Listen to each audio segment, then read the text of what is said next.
Donc, si vous êtes dans Philippiens chapitre 1, et je vous invite vraiment à garder quelque chose dans Philippiens chapitre 1, on va relire les versets 20 et 21. Philippiens chapitre 1, versets 20 et 21, la Bible dit « Selon mon ardente expectative et mon espérance, qu'en rien je ne serai honteux, mais qu'avec toute hardiesse comme toujours, ainsi maintenant aussi Christ sera magnifié dans mon corps, soit par la vie, soit par la mort, car pour moi vivre est Christ et mourir est un gain. » Et c'est le titre de mon message, pour moi vivre est Christ et mourir est un gain. Donc on va voir cette notion, on va étudier ce passage, on va étudier aussi d'autres versets dans Philippiens chapitre 1, c'est pour ça que je vous invite vraiment à garder quelque chose dedans. Et pour situer le contexte de Philippiens chapitre 1, en fait Philippiens c'est Paul qui écrit, et quand il écrit il est en prison. Donc il donne cette lettre, Paul est en prison, et donc il y a un thème qui revient souvent dans Philippiens, c'est cette notion de se réjouir, donc de la joie, de se réjouir, de la réjouissance. Et on pourrait se dire, mais comment c'est possible? Parce que Paul, il parle depuis une prison, comment il peut se réjouir? Et bien pourquoi? Parce que la joie, ça ne dépend pas des conditions extérieures. La joie, elle est en Christ, et c'est ce qu'on va voir vraiment dans ce message. Notre joie vient de Jésus-Christ. Et donc dans Philippiens, on retrouve ces mots joie, réjouis par exemple, à plusieurs reprises. Et donc je vais faire plusieurs points aujourd'hui, on va voir vraiment pour moi, vivre est Christ et mourir est un gain. Et le premier point que je veux faire aujourd'hui, c'est qu'il y a plus que cette vie, il y a plus que notre vie terrestre. Donc le premier point, c'est vous devez vivre cette vie pour le paradis. Le premier point, c'est vivez cette vie pour le paradis. Parce qu'on sait que le paradis existe.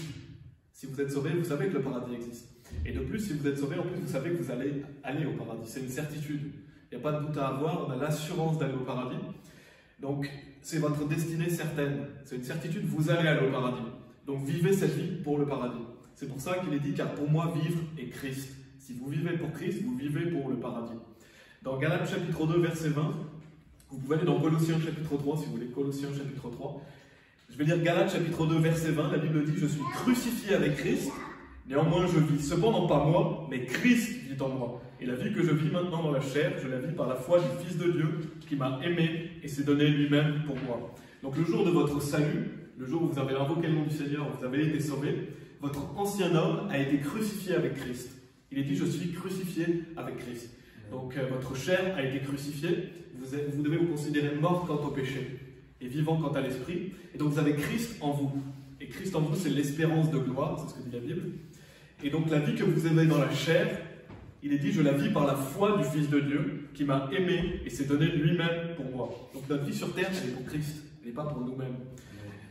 Dieu nous a sauvés, on a la certitude d'aller au paradis, mais chaque jour qu'on a sur cette terre, c'est une bénédiction de Dieu. Vous devez voir chaque jour comme le fait que Dieu vous donne cette bénédiction de vivre un jour de plus. Ce n'est pas garanti. Donc, chaque jour que Dieu nous donne sur cette terre, c'est une grâce qu'on doit utiliser pour magnifier Christ, pour laisser vivre Christ en nous. Christ est notre vie. Et si vous êtes dans Colossiens chapitre 3, on va lire les versets 1 à 4. La Bible dit « Si donc vous êtes ressuscités avec Christ, cherchez ces choses lesquelles sont en haut, où Christ est assis à la main droite de Dieu.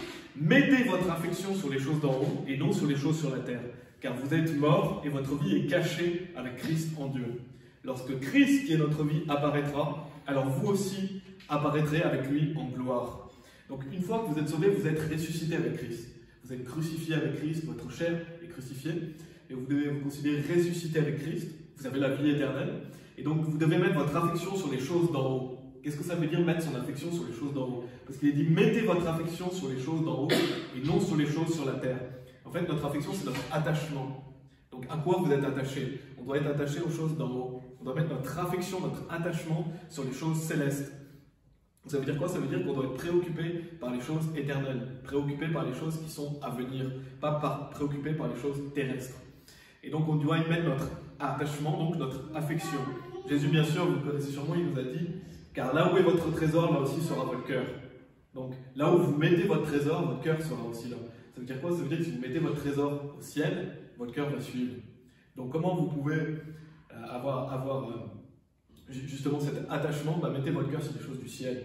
Parce que là où est votre trésor, là aussi sera votre cœur. Vous faites votre trésor dans les cieux. Et donc, lorsque Christ, il est dit, car vous êtes morts et votre vie est cachée avec Christ en Dieu, lorsque Christ, qui est notre vie, donc qui est notre vie? C'est Christ. Donc, pour moi, vivre est Christ. Donc, Christ, c'est notre vie. Il va apparaître, et donc on va apparaître avec lui en gloire.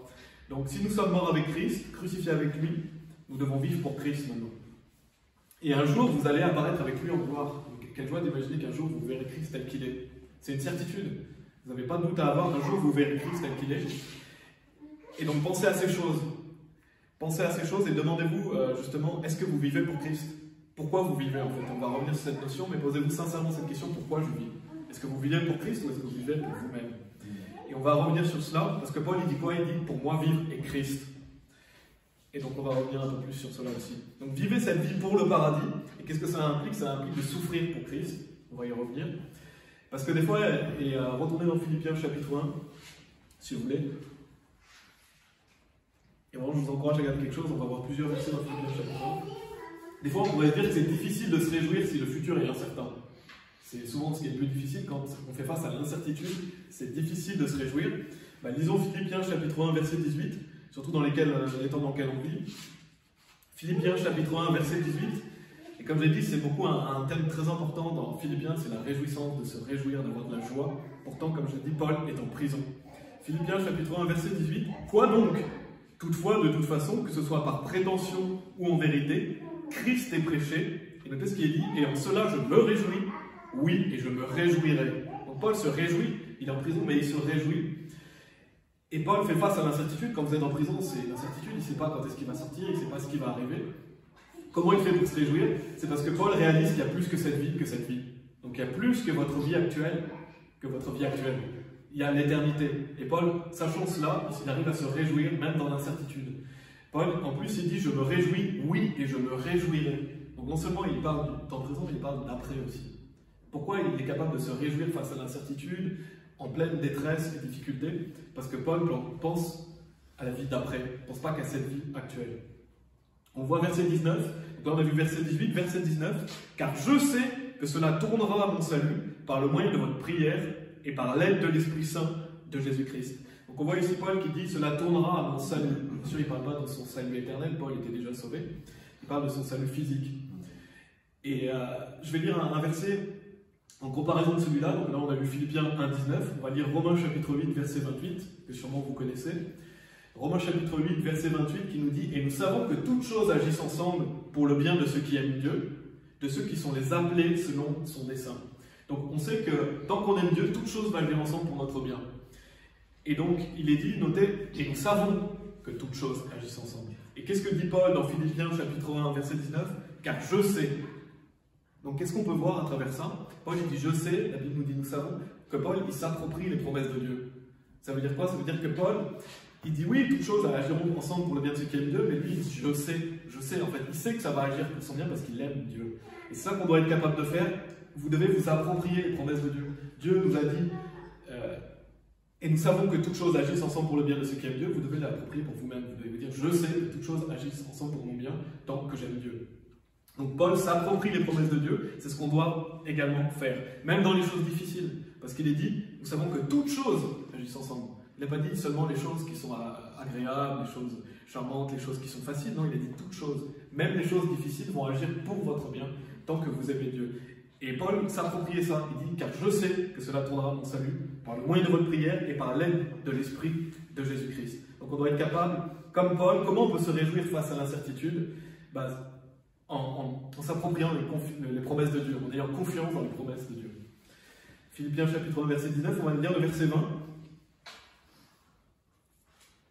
Donc Paul nous dit, verset 20, « Selon mon ardente expectative et mon espérance, qu'en rien je ne serai honteux, mais qu'avec toute hardiesse, comme toujours, ainsi maintenant aussi Christ sera magnifié dans mon corps, soit par la vie, soit par la mort. » Et n'oubliez pas, dans ce premier point, on va vraiment vivre cette vie pour le paradis, vivre cette vie pour l'après-vie.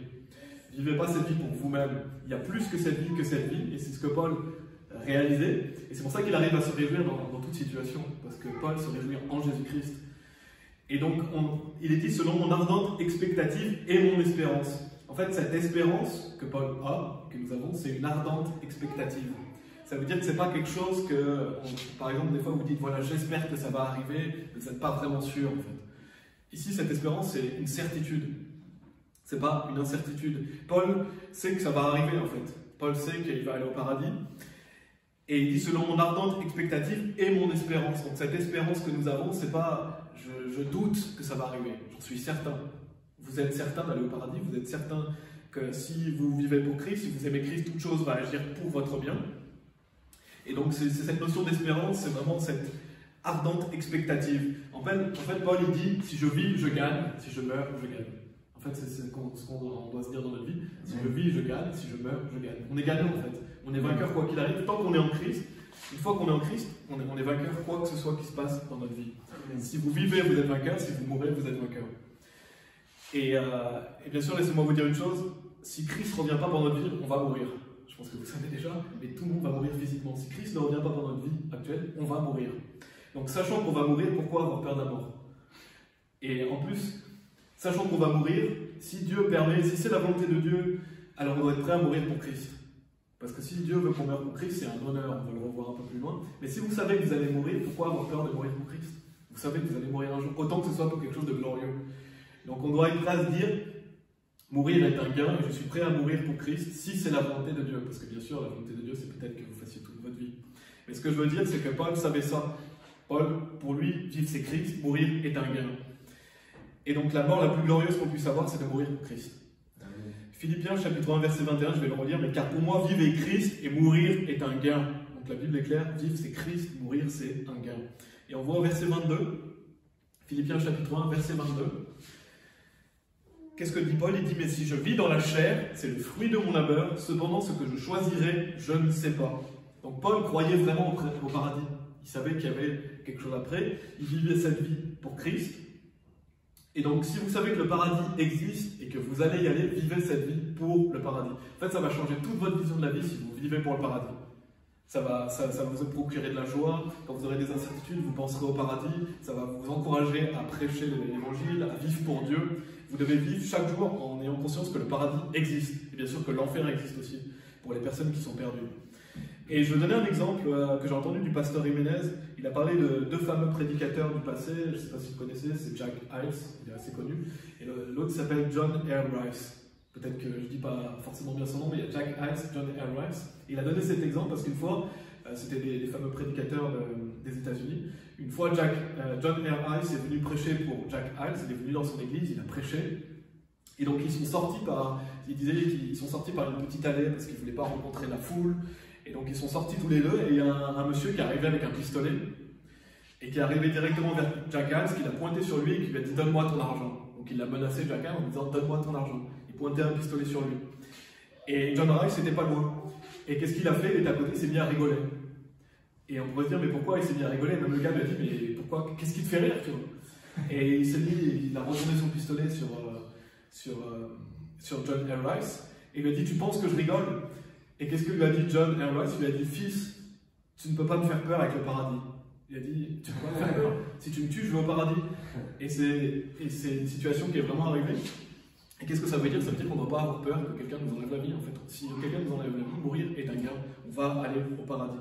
Si vous croyez au paradis, que vous soyez vivant ou mort, vous gagnez en fait. Et je vais vous encourager vraiment à ne pas oublier le fait que pour moi, vivre est Christ et mourir est un gain. Donc comment se réjouir avec un futur incertain? Comme Paul, quand vous comprenez qu'il y a plus que cette vie, il y a plus que cette vie. Cette vie, elle est temporaire. Et je vais en reparler un peu. Cette vie, c'est vraiment juste un moment. C'est se réjouir dans l'incertitude, c'est avoir de la joie face à l'incertitude. Et donc, posez-vous vraiment la question, sincèrement, comment ça changerait ma vie si je vivais cette vie pour le paradis, en fait? Si vous vivez cette vie pour le paradis, ça change toute votre vie. Ça change toute votre vision de la vie aussi. N'oubliez pas qu'en fait, vous êtes dans un voyage pour le paradis. C'est votre destination certaine, c'est une certitude, vous allez aller dans la gloire éternelle, vous êtes en voyage en fait. Ici, vous êtes comme un étranger, la Bible dit qu'on est étranger d'ailleurs. Donc vous êtes en voyage, la gloire éternelle vous attend, c'est une certitude. Allez dans l'Apocalypse chapitre 22 si vous voulez. Romains chapitre, je vais lire Romains chapitre 8, verset 18. Il est dit, car j'estime que les souffrances de ce temps présent ne sont pas dignes d'être comparées avec la gloire qui sera révélée en nous. Donc les souffrances de ce temps présent, ce n'est pas digne d'être comparé avec la gloire qui sera révélée en nous. Donc toutes ces souffrances qu'on peut vivre, n'oubliez pas que non, il y a la gloire qui nous attend après, la gloire éternelle. On peut aller dans 2 Corinthiens chapitre 4, verset 17, si vous voulez. 2 Corinthiens chapitre 4, verset 17. Donc en fait, c'est vous encourager à traverser les souffrances du moment présent, sachant que c'est temporaire, sachant votre destination. Vivez cette vie pour le paradis. Et il y a plus que cette vie, Donc ça doit nous aider à arrêter de se plaindre des souffrances et plutôt à voir un peu plus loin et à se confier en Dieu à travers ces souffrances. 2 Corinthiens chapitre 4 verset 17, car notre légère affliction, et pourtant Paul sait de quoi il parle, parce que si vous savez, j'en ai déjà parlé dans le message sur l'affliction, Mais Paul sait ce que c'est que souffrir. On le voit à travers la Bible, Paul a vécu de grandes souffrances, mais il dit notre légère affliction, laquelle ne dure qu'un moment, effectue pour nous un bien plus excessif et éternel poids de gloire. Donc Paul réalisait que c'était temporaire ces afflictions, et que l'éternel, le plus excessif et éternel poids de gloire est beaucoup plus lourd que les afflictions qu'il peut vivre. Donc si vous vivez cette vie sur terre, vivez-la pour le paradis. Et qu'est-ce que ça va entraîner? Ça va entraîner le fait que vous allez aller évangéliser. Ça va entraîner le fait que vous allez lire la Bible, que vous allez écouter des prédications, que vous allez prier, que vous allez œuvrer pour Dieu. Marc chapitre 8, versets 34 et 35 nous dit « Et après qu'il eut appelé le peuple à lui, ainsi que ses disciples, il leur dit, donc c'est Jésus qui parle, « Quiconque veut venir après moi, qu'il renonce à lui-même et prenne sa croix et me suive. Car quiconque voudra sauver sa vie, la perdra, mais quiconque perdra sa vie à cause de moi et de l'évangile, celui-là la sauvera. » Donc on voit cette notion du fait de renoncer à soi-même, du fait de porter sa croix. Si on veut être disciple de Christ, on doit renoncer à nous-mêmes. On doit porter notre croix, on doit suivre Jésus-Christ. Et il est dit, quiconque perdra sa vie à cause de moi et de l'évangile, celui-là la sauvera. Donc en fait, si vous perdez votre vie, c'est-à-dire si vous renoncez à vous-même, si vous renoncez à votre gloire personnelle, vos objectifs personnels sans Dieu, vous devez vous considérer comme mort à vous-même, mais vivant pour Christ, alors que vous sauvez votre vie. Alors que les personnes qui veulent vivre pour eux-mêmes et qui veulent absolument avoir leur vie pour eux, qui veulent sauver leur vie, ils vont la perdre. Donc qu'est-ce que ça veut dire? Ça veut dire qu'on doit désirer perdre notre vie pour Christ. Et on doit renoncer à nous-mêmes, on doit vivre pour Christ. Et c'est comme ça qu'on gagne sa vie. Quiconque perdra sa vie à cause de moi et de l'évangile, celui-là la sauvera. Et vivre pour Christ, donc c'est être participant de ses souffrances, on va voir un peu ça aussi. 1 Pierre chapitre 4, si vous voulez. Donc vivre pour Christ. Le fait de vivre pour Christ, pour moi, vivre est Christ. Donc le fait de vivre cette vie pour le paradis, le fait de réaliser qu'il n'y a pas que cette vie, mais que la gloire éternelle nous attend, ça nous aide à traverser les souffrances. Et en tant que chrétien, on est appelé à être participant aux souffrances de Christ. Dans 1 Pierre chapitre 4, versets 12 à 14, la Bible dit « Bien-aimés, ne pensez pas étrange en ce qui concerne l'épreuve de feu qui est pour vous éprouver, comme si vous arrivait quelque chose d'étrange. » Donc quand vous avez l'épreuve de feu qui arrive, ne trouvez pas ça comme quelque chose d'étrange. C'est normal, la Bible nous le dit. Mais réjouissez-vous, d'autant que vous êtes participants aux souffrances de Christ, afin que lorsque sa gloire sera révélée, vous puissiez aussi être contents d'une immense joie. Si on vous fait des outrages à cause du nom de Christ, heureux êtes-vous, car l'Esprit de gloire et de Dieu repose sur vous. De leur part, ils disent du mal de lui, mais de votre part, il est glorifié. Donc comment on doit se sentir si on est participant aux souffrances de Christ? Si vous êtes participant aux souffrances de Christ, réjouissez-vous. Des fois, c'est difficile de se dire, je peux me réjouir quand je suis persécuté, quand je vis des souffrances, mais c'est ce qu'on doit ressentir. Pourquoi? Parce que c'est par l'Esprit. Réjouissez-vous, d'autant que vous êtes participants aux souffrances de Christ. Donc en fait, c'est une bénédiction de prendre part aux souffrances de Christ. Parce que si vous saviez ce qui vous attend après, vous verrez les choses d'une autre manière. C'est pour ça que je vous disais, vivez cette vie pour le paradis. Parce que si vous vivez cette vie pour le paradis, vous allez avoir une vie complètement différente. Vous allez avoir une autre vision des choses. Et c'est comme ça qu'on arrive à se réjouir. Et la Bible dit, si on vous fait des outrages à cause du nom de Christ, heureux êtes-vous. Donc en fait, vous êtes heureux si on vous fait des outrages à cause du nom de Christ. Et qu'est-ce que ça veut dire? En fait, ça veut dire que c'est une bénédiction de Dieu si vous prenez part aux souffrances de Christ.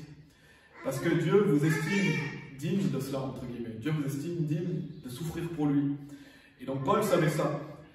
Et c'est pour ça que Paul arrive à se réjouir même dans l'incertitude, même dans la difficulté, parce qu'on doit se réjouir en étant participant des souffrances de Christ. Et si on vous fait des outrages à cause du nom de Christ, heureux êtes-vous. Donc si vous êtes compté digne de souffrir pour Christ, réjouissez-vous parce que Dieu va vous récompenser pour ça. Vous avez des récompenses éternelles qui vous attendent, vous glorifiez Christ, parce qu'on le voit en plus, il est dit, car l'Esprit de gloire et de Dieu repose sur vous.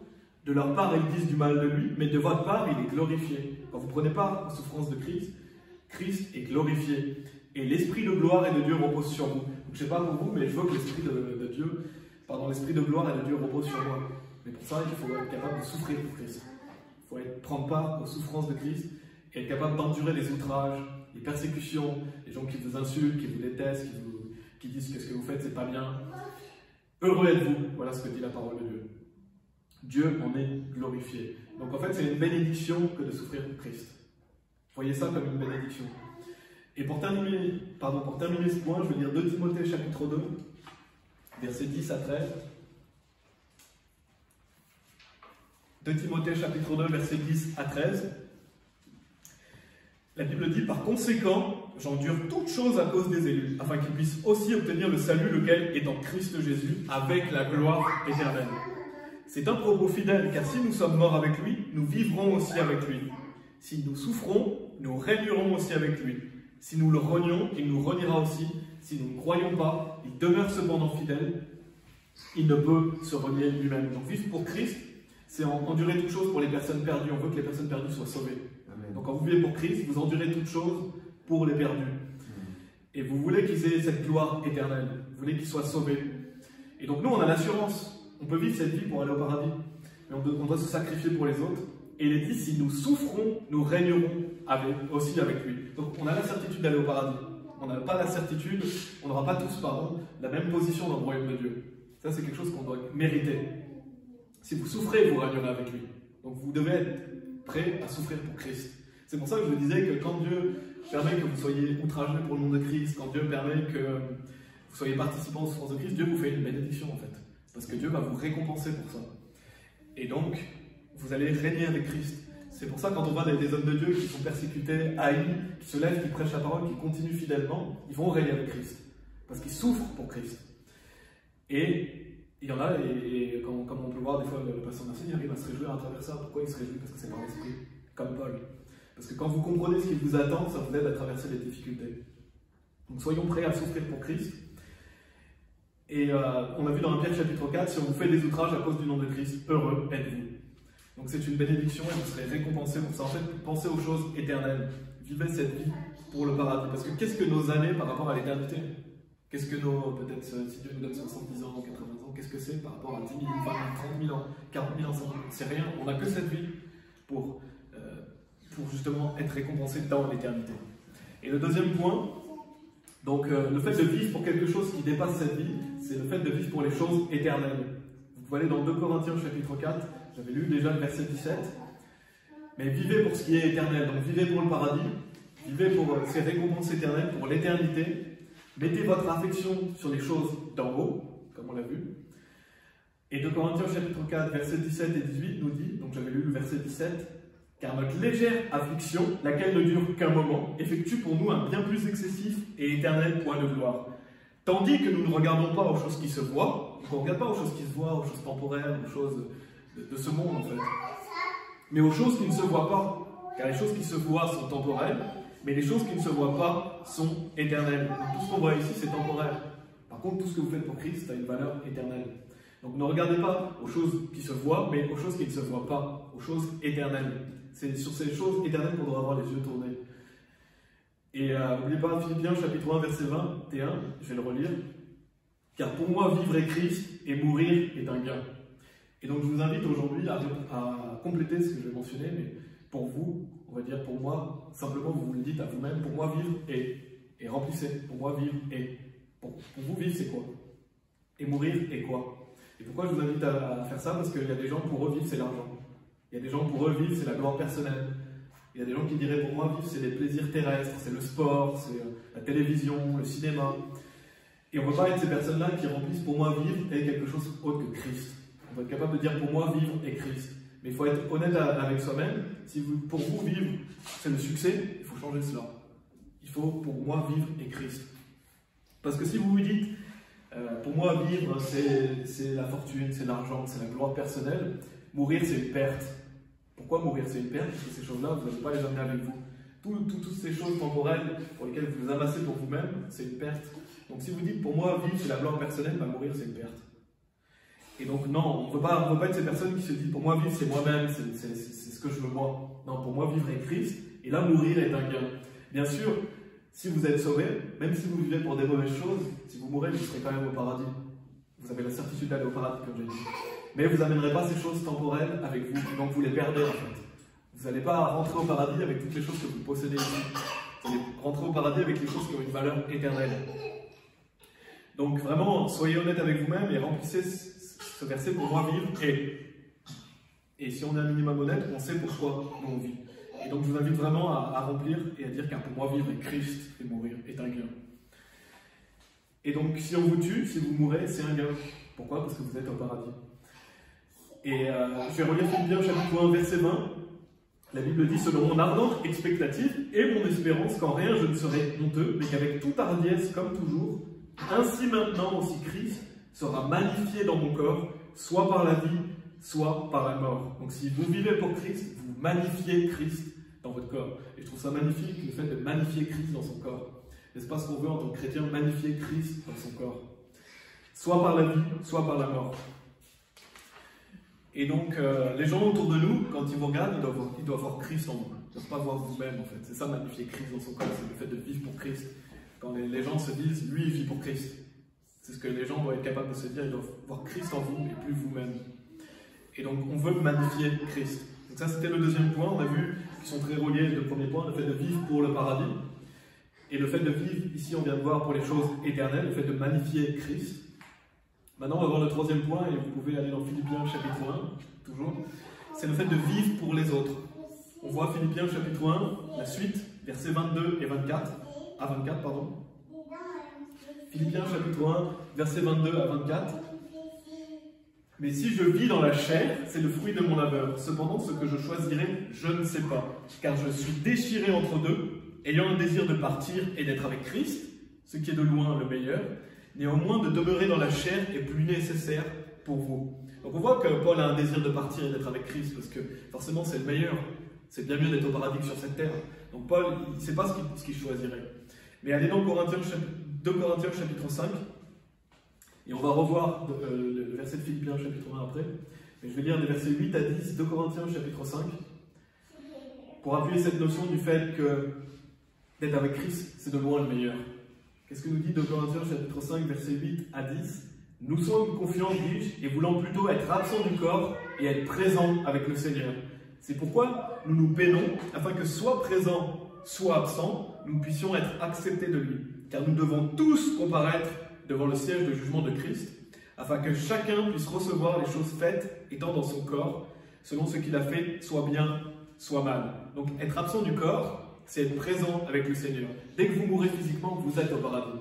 Donc Paul, quand il nous dit d'être avec Christ, c'est ce qu'il y a de meilleur, c'est parce qu'il réalise le fait que d'être absent, c'est être présent avec le Seigneur. On sait que si on meurt physiquement, on va aller avec le Seigneur. Vous serez au paradis dans la présence du Seigneur pour toujours. Et voyez ce qu'il est dit dans 2 Corinthiens chapitre 5, car nous devons tous comparaître devant le siège de jugement de Christ. Et j'en avais parlé dans un autre message, peut-être je ferai un message complet sur le sujet, des fois on appelle ça le tribunal de Christ. Mais vous allez vivre cet événement en fait, c'est une certitude, vous allez vivre le tribunal de Christ. Donc est-ce que vous vivez cette vie pour cet événement en fait? Vous vous posez la question vous-même, est-ce que vous vivez cette vie pour cet événement? On doit être capable de vivre cette vie pour cet événement qui va arriver un jour. Un jour Christ va juger vos œuvres et vous en recevrez une récompense ou pas de récompense. Et donc pour en revenir à Philippiens chapitre 1, donc dans ce point, je vais mentionner le fait de vivre pour les autres. On a vu que Paul dit qu'il ne sait pas ce qu'il choisirait entre vivre ou partir, parce que partir, c'est être avec Christ, donc c'est ce qu'il y a de meilleur. Être absent du corps, c'est être présent avec le Seigneur. Mais voyez ce qu'il dit au verset 22. « Néanmoins, de demeurer dans la chair est plus nécessaire pour vous. » Donc Paul réalise qu'il est préférable pour eux qu'ils restent dans la chair. C'est préférable pour eux qu'ils ne meurent pas physiquement, qu'ils aillent avec le Seigneur. C'est préférable pour eux qu'ils soient vivants sur cette terre. Parce que quand vous êtes sur cette terre, vous pouvez aider les autres. Donc, le temps que nous avons sur cette terre, on peut vivre pour les autres. Au paradis, notamment, il n'y a plus de soul winning. Au paradis, vous n'allez pas pouvoir évangéliser les gens. Tous les gens sont sauvés. Donc, vous aurez jamais vu autant de gens sauvés qu'au paradis, parce que tout le monde est sauvé. Et donc, c'est pendant cette vie qu'on doit se soucier de ça. Et c'est ça, vivre pour les autres. Vivre pour les autres, quand on réalise que la plupart des gens vont en enfer, que la plupart des gens ne savent même pas comment aller au paradis, alors ça nous pousse à aller évangéliser. On doit vivre cette vie pour les autres. Une fois que vous êtes au paradis, vous ne pouvez plus aller évangéliser. Tout le monde est sauvé. Et il n'y a que cette vie aussi où vous pouvez investir dans la vie des personnes, que ce soit votre mari, votre femme, vos enfants, vos frères et sœurs. Vous pouvez avoir un impact positif dans la vie des personnes autour de vous pendant cette vie. Je vais lire Actes chapitre 13, verset 36. Vous pouvez y aller si vous voulez.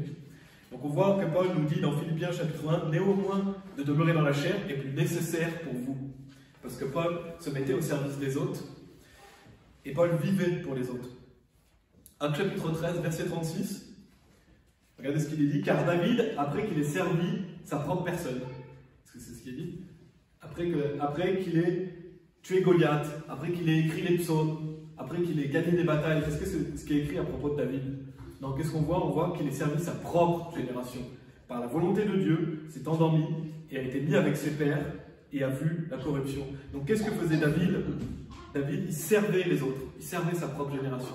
Donc David était là pour servir les autres. Et c'est ce qui est souligné dans ce passage. Il n'est pas dit que David servait sa propre personne. Il n'est pas dit que David avait tué Goliath. Il n'est pas dit que David avait accompli des exploits. Parce que David était là pour servir les autres.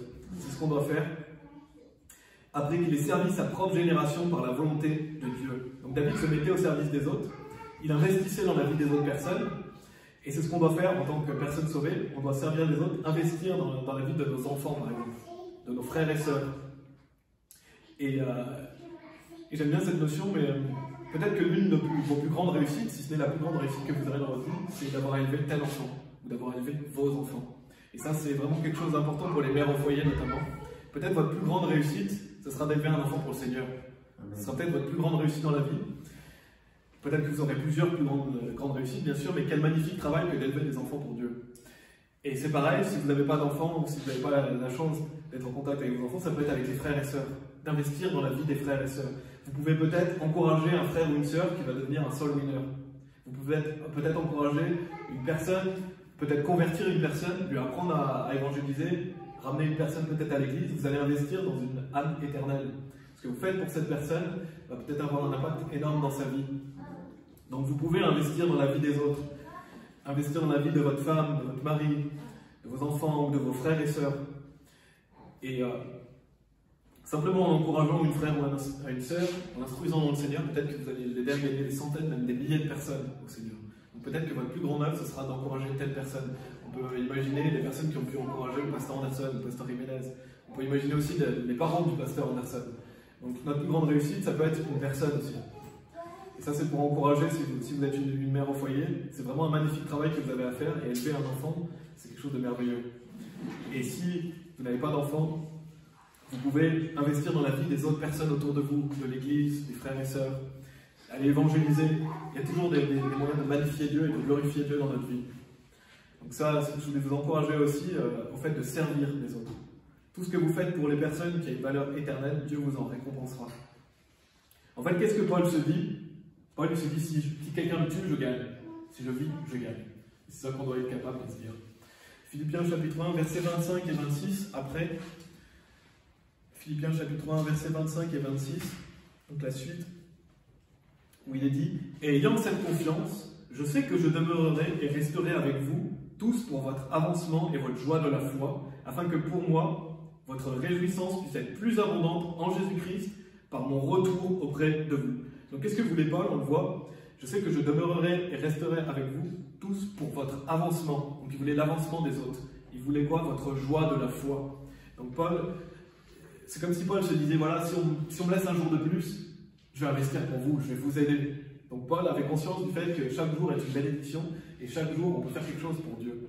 Vous pouvez investir dans la vie des frères et sœurs, dans la vie de votre famille, dans la vie des personnes perdues, parce que vous pouvez changer leur destinée éternelle en allant prêcher l'évangile.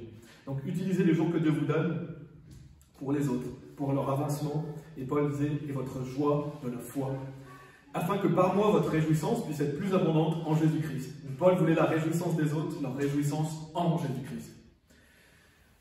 Paul investissait dans la vie des autres pour qu'ils magnifient Christ en eux. Donc on doit investir dans la vie des personnes pour que les personnes puissent magnifier Christ en eux. Donc en conclusion, je vais relire Philippiens chapitre 1, versets 20 et 21. Conclusion de ce message, Philippiens chapitre 1, versets 20 et 21. Selon mon ardente expectative et mon espérance, qu'en rien je ne serai honteux, mais qu'avec toute hardiesse, comme toujours, ainsi maintenant aussi Christ sera magnifié dans mon corps, soit par la vie, soit par la mort. Car pour moi, vivre est Christ et mourir est un bien. Donc vivons cette vie pour Christ, vivons cette vie pour le paradis. On sait qu'on va aller au paradis. Vivons cette vie pour le paradis.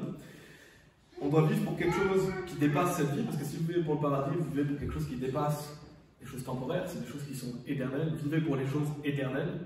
Magnifiez Christ dans votre corps. Souvenez-vous que cette vie, elle est courte. Je vais lire 1 Pierre chapitre 1, verset 24. Car toute chair est comme l'herbe, et toute la gloire de l'homme comme la fleur de l'herbe. L'herbe sèche et sa fleur tombe. Notre vie est une vapeur, c'est ce que dit la Bible. Notre vie ne dure qu'un court moment. Toute chair est comme l'herbe. On peut imaginer l'herbe, Dieu nous compare à l'herbe en fait. Notre chair est comme l'herbe, Et notre gloire, la gloire de l'homme, c'est comme une fleur. L'herbe sèche et sa fleur tombe. Donc ça veut dire quoi? Ça veut dire qu'on n'a qu'un court moment sur cette terre. Il faut profiter de notre vie pour magnifier Christ et être capable de se dire, pour moi, vivre est Christ et mourir est un gain.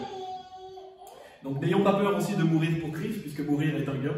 Si c'est la volonté de Dieu que vous mouriez pour Christ, glorifiez Dieu en cela, vous en serez récompensés. On peut voir Étienne. Je suis sûr qu'Étienne va avoir de grandes récompenses pour ce qu'il a fait. Parce que des fois, des gens pourraient se dire, mais si Étienne était resté, il aurait pu faire telle et telle chose. Non, Étienne est parti, mais en plus, il a permis après, il y avait Paul qui était présent. Donc je pense que ce n'était pas anodin le fait que Paul ait vu qu'Étienne était capable de donner sa vie. Ça a très certainement dû impacter la vie de Paul. Donc mourir est un gain, c'est la volonté de Dieu qu'il en soit ainsi. Bien sûr, le temps que nous sommes ici, vivons pour Christ. Parce que si Dieu nous donne des jours, si Dieu nous a donné une femme, un mari, des enfants, des frères et sœurs, on doit investir dans leur vie, on doit les servir. Ainsi que donc le temps qu'on a à passer ici, on peut servir les autres et aider les autres dans leur vie chrétienne. Et n'ayons pas peur de ce que peuvent nous faire les hommes. N'ayons pas peur de ce que nous font les hommes, puisqu'on sait qu'on peut se réjouir même dans l'incertitude et même dans les difficultés. On va prier. Merci Seigneur, parce que ta parole nous encourage et parfois on vit des souffrances, des moments difficiles. Mais Seigneur, tu as toujours du travail à nous donner, que ce soit pour aider les autres, se mettre au service des autres. Je te prie pour que tu nous aides à vivre cette vie pour le paradis, à garder les yeux sur les choses éternelles, à mettre notre affection sur les choses d'en haut. Et aide-nous à traverser les difficultés et les souffrances.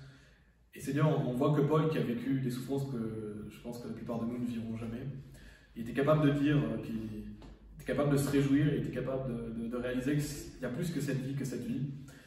Et donc aide-nous aussi à vivre pour Christ, à magnifier Christ dans notre corps, à savoir que mourir est un bien. Et aide-nous à aider les personnes qui sont avec nous et aide-nous à investir dans la vie des autres et à se mettre au service des autres et à réaliser qu'on peut faire de grandes choses, même si peut-être on a perdu des personnes de notre famille au cours de notre vie. Il y a toujours d'autres personnes en qui on peut investir, qu'on peut aider. Et merci de nous avoir donné des frères et sœurs. Merci Père, on prie au nom de Jésus-Christ. Amen.